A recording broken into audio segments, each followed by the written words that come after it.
Welcome to our class. Do you like stained glass? There's just something about stained glass and churches that go together. These are our stained glass windows at South Main. They're pretty simple as far as stained glass goes. You can find some awfully elaborate windows out there. But like I said, there's just something about stained glass and churches that go together. I'm not sure where the marriage between the two first occurred, but it's a relationship that went on pretty well for a long time. Church buildings have interesting features. I have steeples, for instance. I remember growing up, one of the things that always attracted my attention was the painting that inevitably, behind the baptistry, somebody needed to paint a water scene. And so it seemed like every church you went to, there was a painting behind the baptistry. And some of them were good, some of them not so good. It worked out pretty well because usually the preacher was standing in front of that painting, so while you were looking at the painting, he thought you were looking at him.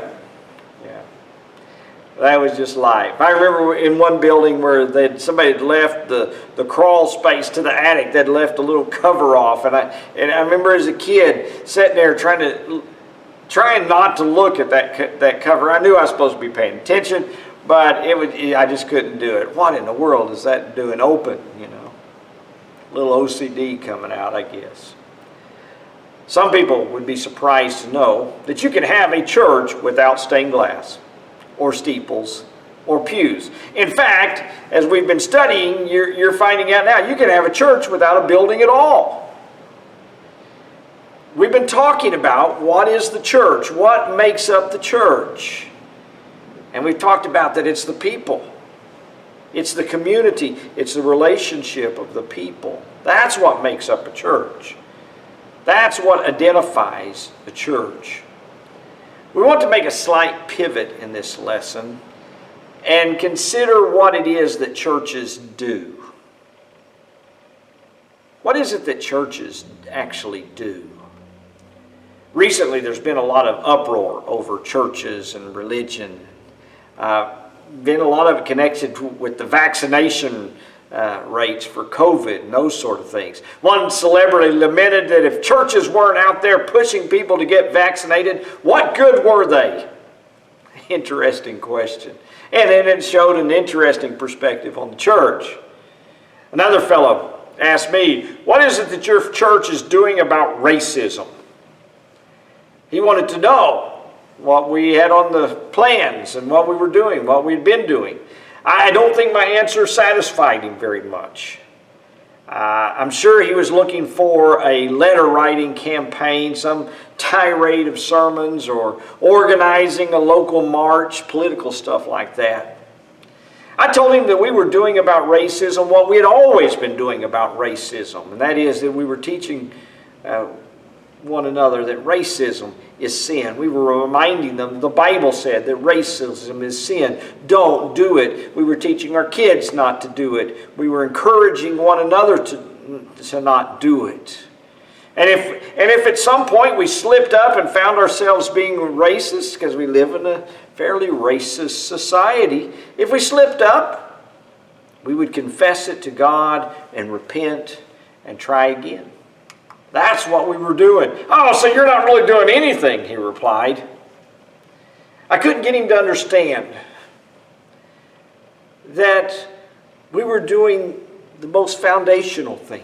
We were changing lives. His image of the church was tied too much to, in this case, to the nightly news and worldwide organizations that he thought could somehow make edicts and power and that sort of thing. Now, the world seems very confused about what it is the church does. Is it a national political movement? Is it a local community organization? Is it a benevolent society? Do we support candidates? Do we influence government? Do we champion this cause or that cause? Are we just about handing out food? Are we putting stranded people up for the night or giving them a tank of gas? Is that what churches do? Most people want church to stand for something. But as long as as long as we stand for what they want. I mean, we want church to stand for our stuff, not the other guy's stuff, you know. And then there's people fearful that the church is trying to take over the nation, some kind of theocratic government run by preachers, I guess. Is that what churches do? Ask people what churches do outside of Sunday worship. And you'll get a lot of answers, but mostly it'll be about what they believe. The truth of the matter is, people drive by churches all the time. They see these big buildings and see these structures, and they'll remind you, and they're not paying any taxes on that. Wonder why? What are they doing? Why are they tax-free? Outside of worship services, singing and preaching and praying, do they really do anything? And most of the people driving by would be hard-pressed to point to things that churches are doing. So what do churches do? Well, if you'll hearken back to our first lesson, we looked at 1 Corinthians chapter 1 and verse 3, and we talked about that Christians, the church, are those Christians, those people who call upon the name of the Lord along with everybody across the country. That sanctified people who call upon the name of the Lord. That the church is a collective term for all the Christians. Either in an area or in a place and over the world. It's just a collective term for church, for Christians. You have a covey of quail, a flock of geese, a gaggle of geese, right? A mob. You have Christians. You have the church as a collective term for Christians. So when you ask what the church is doing, what you're really having to ask is, what are the Christians doing? What do Christians do? Well, they try to live right. They try to raise their families right and treat others right. They try to teach others to live right and treat others right. They worship and pray and praise God and try to live right before Him. And out of that, since they really do care about God and about others, they care for people who are suffering. They feed the hungry when they can. They help the weak. They teach people about God, those that don't know Him. Yet Christians are out there every day in their lives trying to beat back the effects of sin. Trying to help the lonely feel a little better. Trying to help the struggling to stand a little stronger. Trying to remind those who are arrogant and proud and that they need to shape up a little bit. Trying to help people who are being victimized.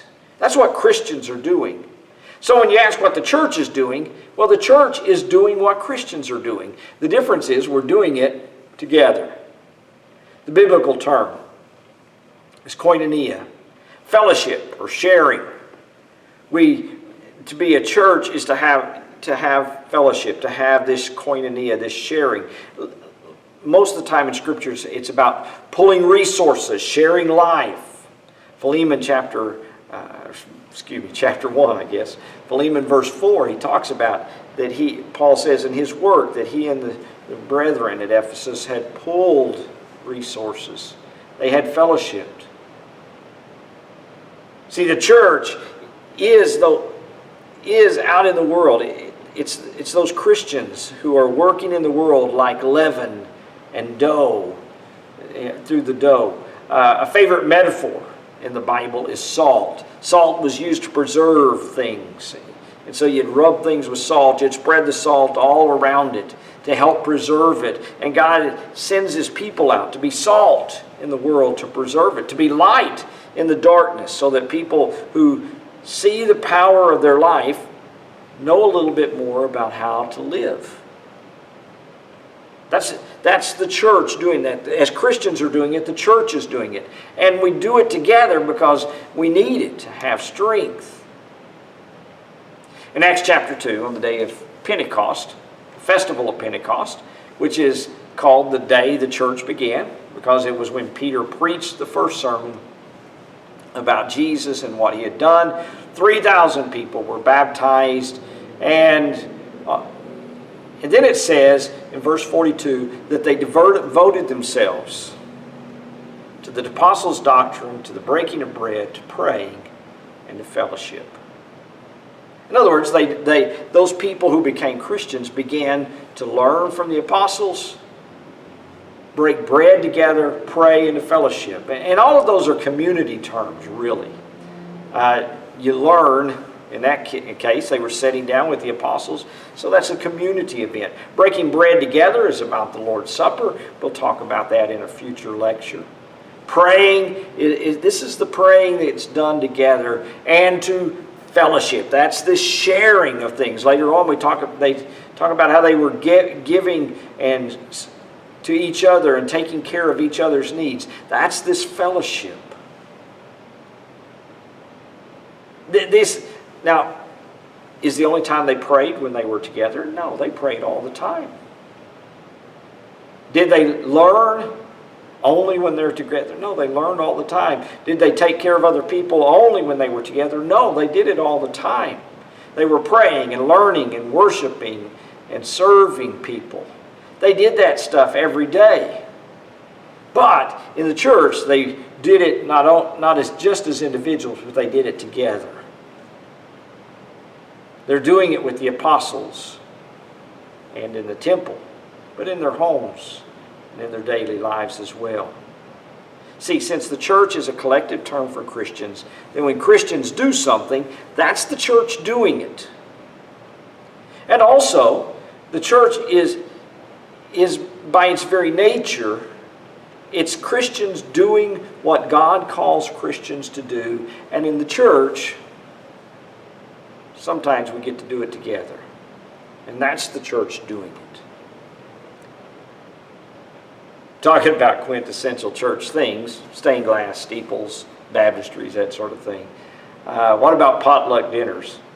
Dinner on the grounds, that's the classic image of church. And probably the one image that everybody has that's a positive image about church. One kid approached St. Peter at the gates to heaven. And St. Peter said, I can only let you in if you bring back one thing that's an emblem of your faith. The kid said, he ran, came back in just a few minutes. And St. Peter said, what'd you bring me? And he hands him a casserole dish. Yeah, but actually a potluck dinner or a casserole dish is not a bad metaphor for the church. Not bad at all. 1 Corinthians chapter 12, down in verse 12. He says, just as the body though one has many parts, but all parts form one body, so it is with Christ. For we were all baptized by one Spirit, so as to form one body, whether Jews or Gentiles, slave or free, and we were all given the same Spirit to drink. Even so, the body is not made up of one part, but of many. Kind of like a good casserole dish. It's all worked together. 1 Peter chapter 4 and verse 10. He says, each one of you should use whatever gift you have received to serve others as faithful stewards of God's grace in its various forms. Everybody's been given something. Everybody comes to share. 1 Corinthians chapter 10, verse 14 talks about their assembly around the Lord's Supper. Like we said, we're going to take that up in a couple of lessons from now. But the point is, they all have a gift that was given for the common good. Everybody, God said, He's given them a gift that they can use to share and to serve one another, to do things together. And so the church is stronger than the individual for a lot of reasons, but for one very important reason. One is we all have different gifts. We all have different things we're better at than other things. We all have things to contribute that other people can't contribute. The church is a body that's made up of many members. Your hand doesn't do the same thing your foot does. Saw a guy recently set the world record for being able to run on his hands. It's not as fast as the world record for being able to run on your feet, but it's still impressive, right? Because hands aren't made for running, feet are made for running. See, we all have different gifts. Everybody has different things that they do well. In the church, we all are using those same gifts to accomplish the things that Christians are to accomplish in the world. We're doing it together. Diverse people with different gifts all working together in one pot, if you will. Sounds a whole lot like a potluck spread of food or a casserole dish. Yeah, maybe if Paul was from the South, he had said, the Lord's church is a casserole dish. He'd had to say it with a little more southern twang, but you got the picture. All the Christian stuff that people do. Pray. Paul says, pray continually. Pray for him. Pray for others. Christians pray all the time, but they also pray when they're together. They worship and they praise. They teach and they learn. They preach the gospel. They encourage one another to live right, to do right, to be stronger. Care for people who are hurting. Standing up for those who are victimized. All the things that a Christian ought to do. That's what the church does. The church is the Christians. And the church is, what the church does is what Christians do. Just doing it together. There's an endless list of ways and methods and devices that we use to do it. It changes vastly, particularly when you get from one culture to the other. There's always creativity going on, and churches develop over time. They develop habits and traditions and all those things. But essentially, what the church does is what Christians do. We just do it together. We get a little hung up on all the organizational and institutional stuff. We get distracted by the buildings, the real estate, social influence. But none of that's really essential to what a church does. There's nothing wrong with getting organized or having an organizational approach, even an institutional approach to doing things. A lot of that's just our culture. That's the way our culture has went about doing it. That's the way we tend to think and act because that's the culture we're raised in. And so our churches tend to reflect our culture. And there's nothing wrong with that. But at the same time, it's not essential to being the church. Other congregations and other cultures may do it very differently. But as they look out at their life and what God has called upon each Christian life to do, sometimes they do it out there all by themselves. Sometimes, though, they do it together. The church, what is it the church does? The church does what the Christians are doing because the church is the Christians. Sometimes they do it together. The church is just Christians doing Christian stuff in the world together. Now we're going to carry this idea forward in our next lesson, but for now just let that sink in and gel. What are we doing about the sick? Well, one of our members calls up somebody that's sick and says, how are you doing making it? Can I bring you something? Do something. Now they may not have called the elders. They may not have told the preacher. They just did it. And yet that person's part of the church, and therefore the church is doing it. How does the church influence a workplace? Well, that's the Christians influencing that workplace. How they change it, that's the church changing it. How does the church change government or communities or the world? When you change people, you change all of those things. And so the church goes about trying to shape lives, Christian lives. And then we send those Christians out like salt and light and yeast into the world. And that's the church doing its work. Like I said, we'll pick up more with that next time. But I hope this has been helpful.